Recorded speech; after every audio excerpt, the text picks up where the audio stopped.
So guys, ito na nga pala guys ang kaganapan sa part 4. So kung sino man nakapanood ng part 1, part 2, part 3. So guys, ito ang karugtong ng part 4 na nandito ang mga elder natin para manood kung paano ang pagtanggal ng alimasag. So pinaway ko na dyan sila dahil sabi ko umuulan na. Diyos mio Marimar.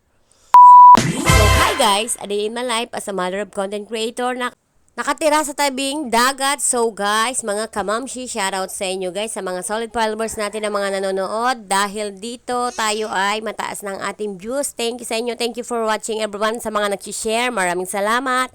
At comment kayo guys kung nakataga saan kayo para makita ko kung taga saan ang aking mga solid followers. Kung saang lugar at bansa kayo. Shoutout sa inyo at isa-isahin ko guys. Babasahin at shoutout ang inyong mga pangalan. Maraming salamat. So guys, sa mga nag-aabang dyan guys na nanonood sa aking mga vlog. So maraming salamat lang guys sa mga solid followers natin na nanonood dyan at sa mga nag-aabang. So guys, ito lang guys ang kaganapan sa pagtanggal ng mga alimasag natin guys. So dahil dyan guys, marami din tayo natutulungan na nakakapaulam sa ating mga kapwa dito sa mga mandaragat na hindi mga nakakahuli. So yung mga manananggal na yan guys. So nabibigyan din natin sila ng mga reject na pang alimasag. Pero ayan guys, meron pa dyan SIM card guys. Tinan nyo guys. So, habang nanananggal kami dyan guys, naku, may nakita kaming SIM card. Hindi ko alam kung expired na o bakit tinapon. Ano kayang rason guys? Bakit tinapon? Comment nga kayo guys sa comment section bakit tinatapon yung mga ganitong SIM card, diba? So ayan guys, ito na guys ang kaganapan dito sa amin. So dumating na ang ating magpapakyaw para bilhin nila dahil ibebenta rin nila yan guys. So ilalako din nila para mabigyan din natin sila ng magandang kitaan sa paglalako ng alimasag, diba? So yun guys, hindi na natin siya ipapabiyay kasi napakalakas talaga guys ng alon dito sa tabing dagat guys. So kung ipapabiyay mo yan, baka magkanda putol-putol ang mga alimasag at magkanda tegi. So hindi natin papakinabangan yan guys kasi mabaho na, diba? So para lang hindi na masayang ang alimasag, ibenta na natin siya ng mas mura, diba?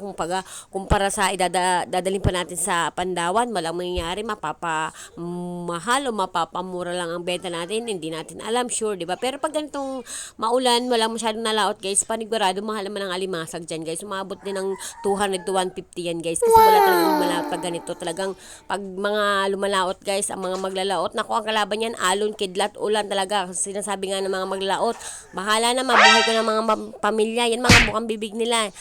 Sasabihin nila buhay kong buhay, tegi kong tegi, basta makapaghanap buhay. O, yun ang halos maririnig natin sa mga halos may pamilya ng mga mag-asawa. Pero hindi rin maganda rin, diba? So ito guys, ang alimasag na napakadami namin natanggal dyan. Guys, talagang tulungan na yan guys para lang matanggal na ang alimasag at mabuhay na. Shoutout sa iyo pare, yan, kumpare ko yan. So ayun pa, mga solid followers natin. Yun, nakapulang yun. Yan, si Ernest, shoutout sa inyo. And then si Gabi, yan, mga solid followers natin yan. Laging extra sa vlog natin. So, shoutout sa inyo guys at ang mga elder namin.